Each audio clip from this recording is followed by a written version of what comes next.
President Faust, members of the Harvard Corporation and the Board of Overseers, members of the faculty, proud parents, and above all, graduates. The first thing I would like to say is thank you. Not only has Harvard given me an extraordinary honor, but the weeks of fear and nausea I have endured at the thought of giving this commencement address have made me lose weight.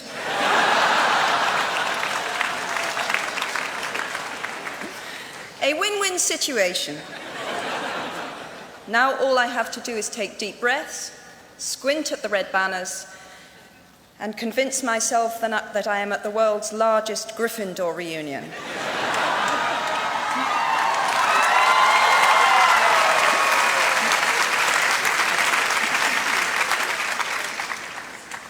Delivering a commencement address is a great responsibility, or so I thought, until I cast my mind back to my own graduation. The commencement speaker that day was the distinguished British philosopher, Baroness Mary Warnock. Reflecting on her speech has helped me enormously in writing this one, because it turns out that I can't remember a single word she said.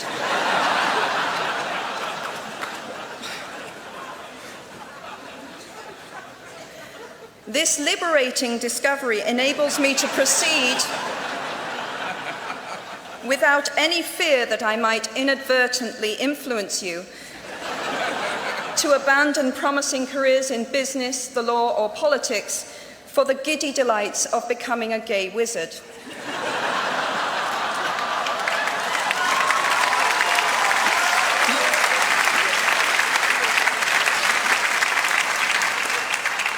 You see, if all you remember in years to come is the gay wizard joke, I've come out ahead of Baroness Mary Warnock. Achievable goals, the first step to self-improvement. Actually, I have racked my mind and heart for what I ought to say to you today. I have asked myself what I wish I had known at my own graduation, and what important lessons I have learned in the 21 years that have expired between that day and this. I have come up with two answers.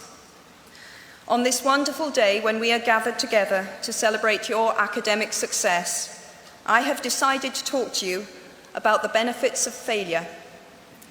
And as you stand on the threshold of what is sometimes called real life, I want to extol the crucial importance of imagination. These may seem quixotic or paradoxical choices, but bear with me. Looking back at the 21-year-old that I was at graduation is a slightly uncomfortable experience for the 42-year-old that she has become. Half my lifetime ago, I was striking an uneasy balance between the ambition I had for myself and what those closest to me expected of me. I was convinced that the only thing I wanted to do, ever, was write novels. However, my parents, both of whom came from impoverished backgrounds and neither of whom had been to college, took the view that my overactive imagination was an amusing personal quirk that would never pay a mortgage or secure a pension. I know the irony strikes with the force of a cartoon anvil now, but... So they hoped that I would take a vocational degree. I wanted to study English literature. A compromise was reached that in retrospect satisfied nobody, and I went up to study modern languages. Hardly had my parents' car rounded the corner at the end of the road than I ditched German and scuttled off down the classics corridor. I cannot remember telling my parents that I was studying classics. They might well have found out for the first time on graduation day. Of all the subjects on this planet, I think they would have been hard put to name one less useful than Greek mythology when it came to securing the keys to an executive bathroom. Now, I would like to make it clear in parenthesis that I do not blame my parents for their point of view. There is an expiry date on blaming your parents for steering you in the wrong direction.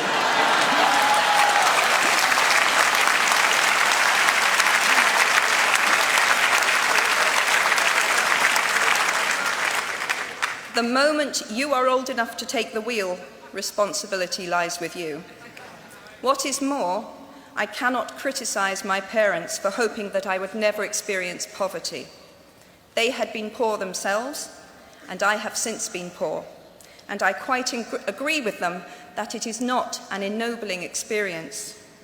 Poverty entails fear and stress, and sometimes depression. It means 1,000 petty humiliations and hardships. Climbing out of poverty by your own efforts, that is something on which to pride yourself, but poverty itself is romanticized only by fools. What I feared most for myself at your age was not poverty, but failure. At your age, in spite of a distinct lack of motivation at university, where I had spent far too long in the coffee bar writing stories and far too little time at lectures, I had a knack for passing examinations, and that, for years, had been the measure of success in my life and that of my peers. Now, I am not dull enough to suppose that because you are young, gifted, and well-educated, you have never known heartbreak, hardship, or heartache. Talent and intelligence never yet inoculated anyone against the caprice of the fates, and I do not for a moment suppose that everyone here has enjoyed an existence of unruffled privilege and contentment. However, the fact that you are graduating from Harvard suggests that you are not very well acquainted with failure. You might be driven by a fear of failure quite as much as a desire for success. Indeed, your conception of failure might not be too far removed from the average person's idea of success. So high have you already flown. Ultimately, we all have to decide for ourselves what constitutes failure. But the world is quite eager to give you a set of criteria if you let it.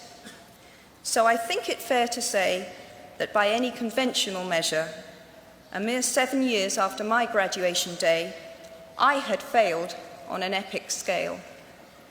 An exceptionally short-lived marriage had imploded, and I was jobless, a lone parent, and as poor as it is possible to be in modern Britain without being homeless. The fears that my parents had had for me and that I had had for myself had both come to pass. And by every usual standard, I was the biggest failure I knew. Now, I'm not going to stand here and tell you that failure is fun. That period of my life was a dark one, and I had no idea that there was going to be what the press has since represented as a kind of fairy tale resolution. I had no idea then how far the tunnel extended, and for a long time, any light at the end of it was a hope rather than a reality. So why do I talk about the benefits of failure? Simply because failure meant a stripping away of the inessential.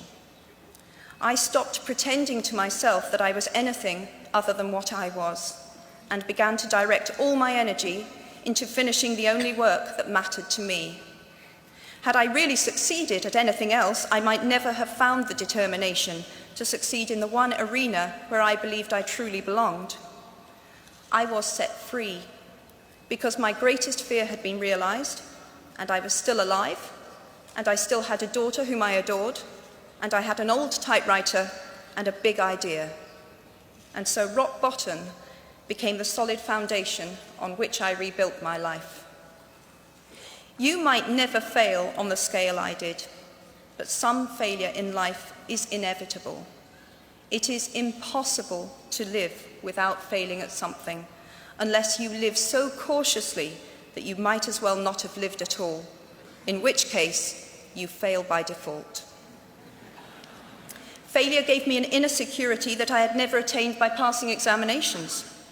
Failure taught me things about myself that I could have learned no other way. I discovered that I had a strong will and more discipline than I had suspected. I also found out that I had friends whose value was truly above the price of rubies. The knowledge that you have emerged wiser and stronger from setbacks means that you are, ever after, secure in your ability to survive. You will never truly know yourself, or the strength of your relationships until both have been tested by adversity. Such knowledge is a true gift for all that it is painfully won, and it has been worth more than any qualification I ever earned.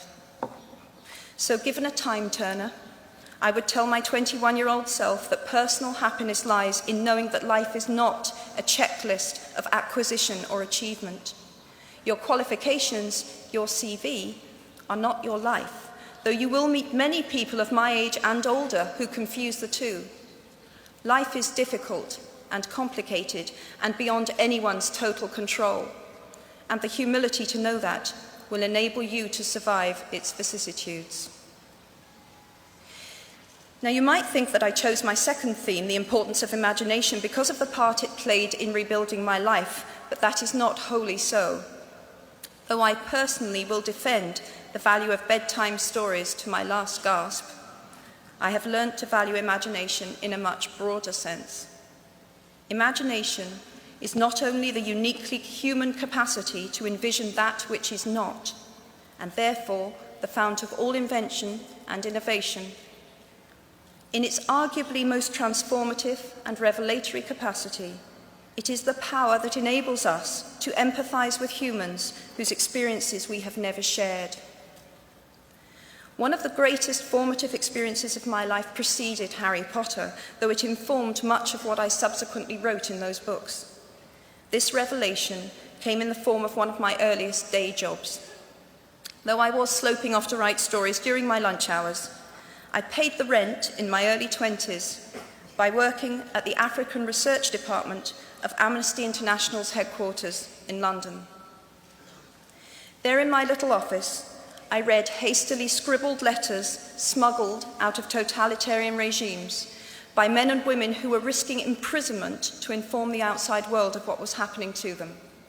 I saw photographs of those who had disappeared without trace, sent to Amnesty by their desperate families and friends. I read the testimony of torture victims and saw pictures of their injuries. I opened handwritten, eyewitness accounts of summary trials and executions, of kidnappings and rapes. Many of my co-workers were ex-political prisoners, people who had been displaced from their homes or fled into exile because they had the temerity to speak against their governments. Visitors to our offices included those who had come to give information or to try and find out what had happened to those they had left behind. I shall never forget the African torture victim, a young man no older than I was at the time, who had become mentally ill after all he had endured in his homeland. He trembled uncontrollably as he spoke into a video camera about the brutality inflicted upon him. He was a foot taller than I was and seemed as fragile as a child. I was given the job of escorting him back to the underground station afterwards, and this man, whose life had been shattered by cruelty, took my hand with exquisite courtesy and wished me future happiness. And as long as I live, I shall remember walking along an empty corridor and suddenly hearing, from behind a closed door, a scream of pain and horror such as I have never heard since. The door opened, and the researcher poked out her head and told me to run and make a hot drink for the young man sitting with her. She had just had to give him the news that in retaliation for his outspokenness against his country's regime, his mother had been seized and executed.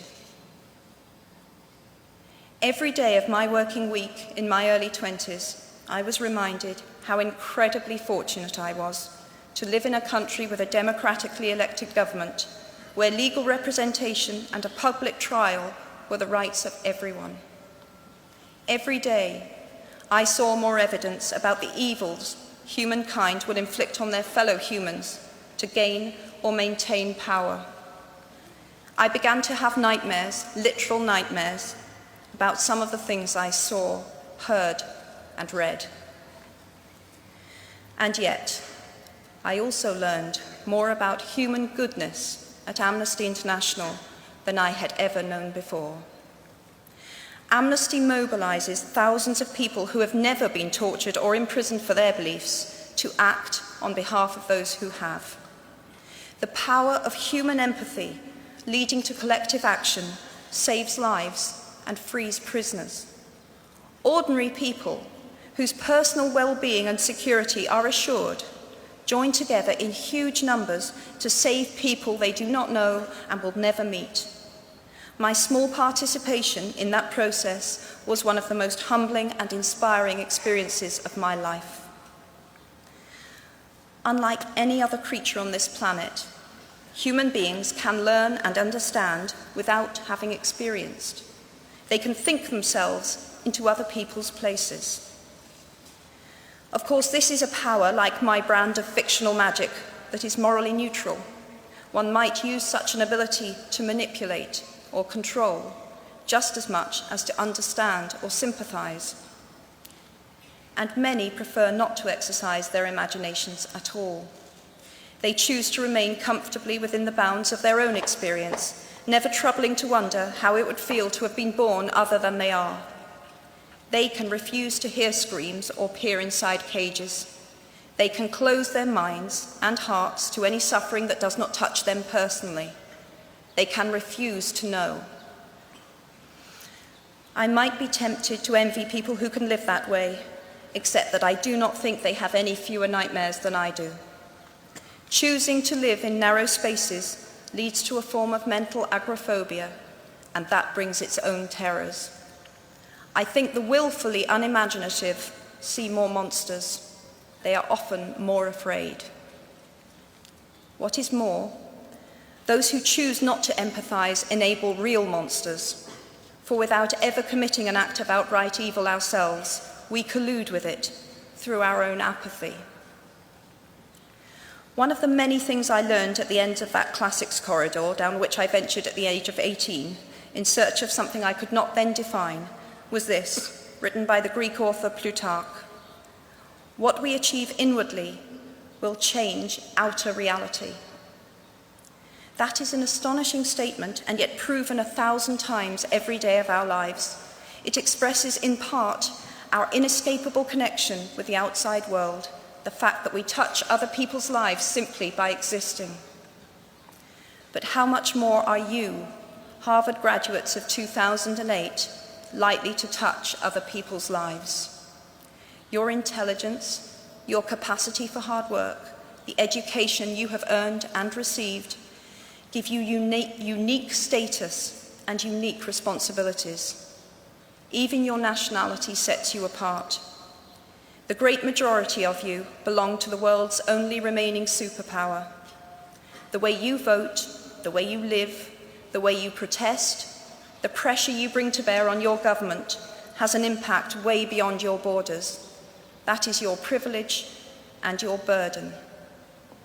If you choose to use your status and influence to raise your voice on behalf of those who have no voice, if you choose to identify not only with the powerful but with the powerless, if you retain the ability to imagine yourself into the lives of those who do not have your advantages, then it will not only be your proud families who celebrate your existence, but thousands and millions of people whose reality you have helped change.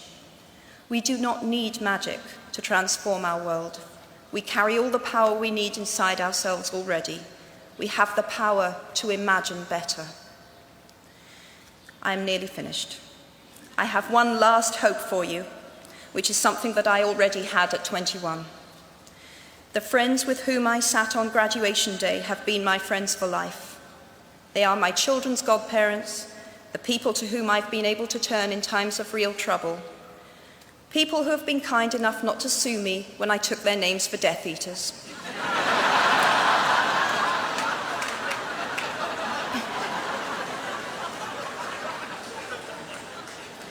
At our graduation, we were bound by enormous affection, by our shared experience of a time that could never come again, and of course, by the knowledge that we held certain photographic evidence that would be exceptionally valuable if any of us ran for Prime Minister. So today, I wish you nothing better than similar friendships, And tomorrow, I hope that even if you remember not a single word of mine, you remember those of Seneca, another of those old Romans I met when I fled down the classics corridor in retreat from career ladders in search of ancient wisdom. As is a tale, so is life. Not how long it is, but how good it is what matters. I wish you all very good lives. Thank you very much.